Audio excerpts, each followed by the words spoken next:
नमस्कार, आपका स्वागत है हमारे चैनल के एजुकेशन एंड मोटिवेशन पर। और आज हमारे कार्यक्रम पाठशाला के अंतर्गत हमारे साथ हैं गांव खजूरिया सारंग, जिला मंदसौर, मध्य प्रदेश के जैविक किसान श्रीमान विष्णुलाल जी पाटीदार।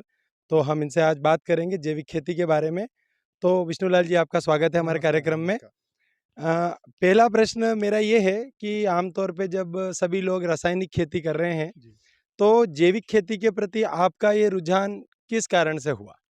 ये इसका रुझान 2016 में इसकी शुरुआत हुई। जी, ग्राम सेवक जी जो हमारे मुजल्ला जी वो हमारे पास आए जी, कि 10 किसानों का जैविक किसानों का समूह बनाना है जी, और उसमें आपको सरकार मदद भी करेगी और सर्टिफाइड भी वही कराएगी। जी, तो हमने 10 किसानों का समूह बनाया। तो शुरू साल में क्या है कि अपने पास में कुछ आदान सामग्री थी नहीं, तो उन्होंने 5,000 की निःशुल्क खाद, जैविक खाद भी दिया उन्होंने, नीम ऑयल और जो बैक्टीरिया जो फसल को जी, जैसे राइज़ोबियम वगैरह है, वो फसल को जो नाइट्रोजन उपलब्ध करवाते हैं, फास्फोरस उपलब्ध करवाते हैं, जी, ऐसे उन्होंने हमको दिए। उसके बाद में 5,000 वर्मी कंपोस्ट पीट बनाने के लिए मिले, जी, तो वो भी बनाए हमने। और ₹2,500 के जो जैविक सामग्री अपने घर पे बनाना तो उसके बर्तन भी उन्होंने दिए, जी, तो वो भी हमने फिर जैसे खरीदे बर्तन, तो उसका पैसा अकाउंट में आया। और इसका विचार मन में यूँ आया कि पहले के ज़माने में आप देखिए, पहले मनुष्य की आयु घटती जा रही है अब। जी, पहले आदमी 100 साल, सवा 100 साल जी जाता था। जी, आज 75 भी मुश्किल से पार कर जाता है। तो वो क्या है कि अब रसायन हर चीज़ में अपन रसायन डालने लग गए। जी, गेहूँ बिल्कुल। पैदा भी कर लिए जैविक कैसे भी करके। तो फिर उसको क्या कर रहे हैं हम, सल्फास की गोली रख रहे हैं। जी, जबकि अपन अगर शुरू से अपन जैविक कर रहे हैं, तो जी। वो जो अपने को उनको कीटों से बचाने के लिए भंडारण में भी अपने को जैविक विधियाँ ही अपनानी पड़ेगी। जी। इसलिए मैंने जो है वो जैविक खेती की शुरुआत करी। अच्छा, तो अभी वर्तमान में आप कौन-कौन सी फसल जैविक खेती के माध्यम से ले रहे हैं? अभी फ़िलहाल में गेहूँ, मटर, ये 2 चीज़ जैविक के माध्यम से ले रहा हूँ मैं। अच्छा, तो जो जैविक खेती में आपका जो फसल चक्र है, तो उसमें बहुत सारे कृषि आदान की ज़रूरत पड़ती है। जी।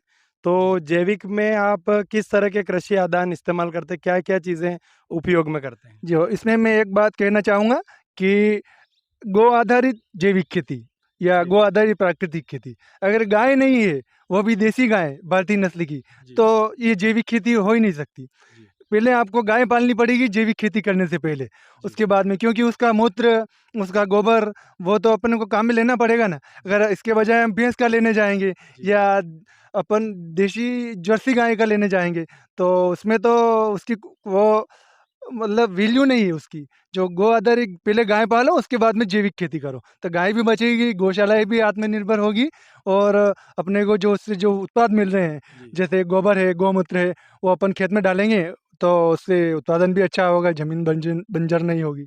अच्छा, एक ये चीज़ बताइए कि जैसे रासायनिक खेती में खरपतवार नाशक इस्तेमाल होते हैं, जी, इल्ली आदि को मारने के लिए कीटनाशक इस्तेमाल करते हैं, जी। तो उनका विकल्प क्या होगा जब अपन जैविक खेती करेंगे तो? देखिए, इसमें ऐसा है कि अपने को खरपतवार के लिए तो हाथ से निराई-गुड़ाई करनी पड़ेगी, जी, क्योंकि अपन देख रहे हैं, आज भी अपन देख लो कि मीरा इकोत्तर नाम की दवाई आती है, तो पहले एक पाउच भी अपन टंकी में डाल के छिड़क देते थे, जी, तो दूसरे तीसरे दिन खत्म हो जाता।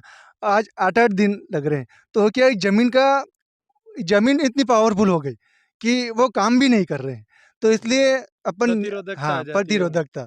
तो अपने को क्या करना पड़ेगा कि ये खरपतवार के लिए तो निराई-गुड़ाई करो या गहरी जुताई करवाओ गर्मी में, जी, ऐसा काम करना पड़ेगा। और जो वर्मी कंपोस्ट बना कर के डालो, कच्ची गोबर की खाद डालेंगे, तो क्या है कि उसमें घास-फूस भी बहुत सारे उगेंगे। जी, तो उसके अलावा अपने को, या आजकल ऐसी-ऐसी चीज़ें आ रही हैं, जैसे डॉक्टर किशन चंद्रा जी का वेस्ट डिकम्पोज़र है, जी, या उसके अलावा अपने गोपाल सुतारिया जी का जो अहमदाबाद में बंशी गिर गौशाला है उनका, ये उम, ये ऐसा कुछ, कोई प्रोडक्ट उनका भी हाँ, आता है ना? गो कृपा अमृतम अच्छा, है। अच्छा। तो अच्छा, ये अपन जैसे कीटनाशक के लिए क्या विकल्प दे सकते हैं? देखो, कीटनाशक के लिए तो अपने को हर 7-8 दिन में गौमूत्र और उसके साथ में नीम तेल ये स्प्रे किया करना है। और अच्छा, उसके अलावा जैसे मक्का में फाल आर्मी वर्म आ गया, जी, तो हमने इस बार हर 5वें छठे दिन बारिश में ये जो कपड़े धोने का जो डिटर्जेंट आता है ना, वो जी, मिलाया, उसके साथ में गौमूत्र मिला के स्प्रे किया। जी, तो एक तो उससे क्या आजकल क्या हो गया कि फसलों में नीलगाय भी बहुत आने लग गई, जी,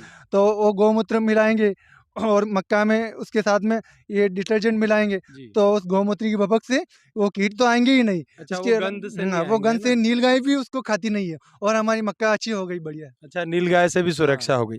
तो ये जैविक खेती के लिए आप भी कुछ ऐसे उत्पाद तैयार करते हैं क्या जो दूसरे जैविक किसान इस्तेमाल कर सकते हैं? जी, मैं गौमूत्र जो मेरे पास में गिर गायों का फार्म है, तो गिर गायों से जो मूत्र कलेक्शन होता है सुबह में, वो इकट्ठा करता हूँ और ₹8 प्रति लीटर में मैं किसानों को देता हूँ। उनको उनको बोलता हूँ कि आप जो भी दवाई स्प्रे कर रहे हैं, भले रासायनिक हो या जैविक हो, जी। उसमें आप 300-400 ग्राम वो डाल दो, तो आपका उसका पावर भी बढ़ेगा।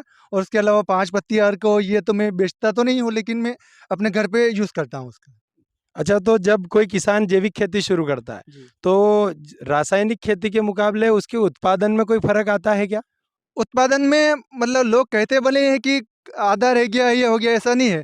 अगर अपन वो जो बताते हैं, जैसे गो कृपा अमृतम है, वो उसका स्प्रे करो, उसको बहाओ, वेस्ट डिकम्पोज़र से अपने ये खाद तैयार करो, केंचुआ खाद डालो, या गौमूत्र को स्प्रे करने के साथ-साथ उसको नालियों में बहाओ, तो मैं पूरे विश्वास के साथ कह सकता हूँ कि उत्पादन बढ़ने की तो मैं गारंटी नहीं लेता, लेकिन वो कम भी नहीं होगा, ये मेरी अच्छा, जवाबदारी। वो वही रहेगा हाँ, जो पहले होता था। हाँ।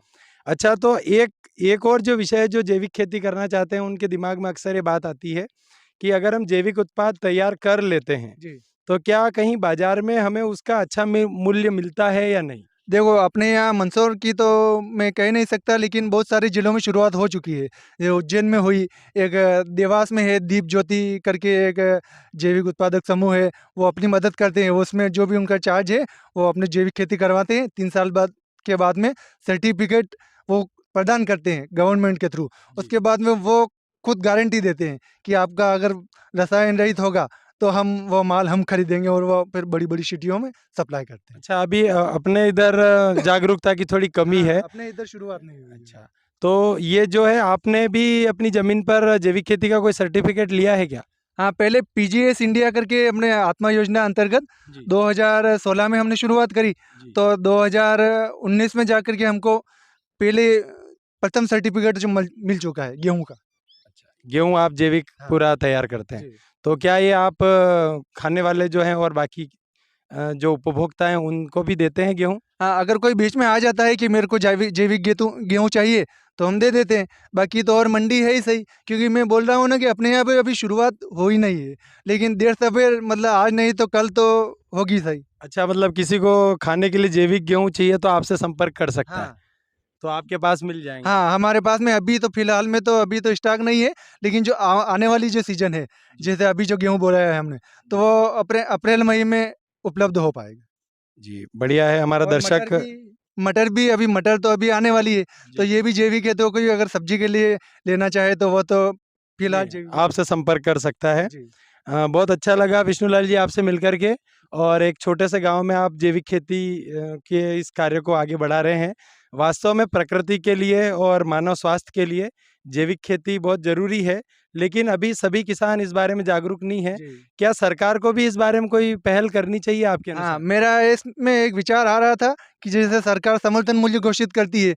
गेहूँ का है, चने का है, तो उनको इसमें 2 कैटेगरी बनाना चाहिए कि एक तो जैसे जो गेहूँ रासायनिक से हो रहा है उसका जैसे 2015 रुपए जो भी है, जी। उसके अलावा उनको ऐसा करना चाहिए कि जिसके जो जैविक सर्टिफ़ाइड किसान हैं, उनका माल हम अलग से समर्थन मूल्य में इतने रुपए में कि अच्छा, मान लो उसका समर्थन हाँ, मूल्य घोषित करना। 2115 वो बिक रहा है, जी। तो कि अपने हम 3000 में हम खरीदेंगे। जी। अगर ऐसा करती है, तो मैं विश्वास के साथ कह सकता हूँ कि गाय भी बचेगी, क्योंकि गाय के बिना जैविक खेती हो नहीं सकती और खेत भी हाँ, बचेगा। खेत भी बचेगा। और नहीं तो आप कल्पना करिए कि आज जो पैदावार हो रही है रासायनिक से, जी। धीरे-धीरे पहले कितनी होती थी बिना रासायनिक से, आने वाले समय में भूखमरी की समस्या आ जाएगी। हाँ, खेत बंजर होने की समस्या भी आ जी। सकती है।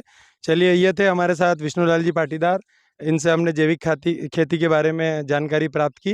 वीडियो को देखने के लिए आपका बहुत-बहुत धन्यवाद और आप ऐसी और जानकारियों के लिए हमारा चैनल भी सब्सक्राइब कर सकते हैं। धन्यवाद।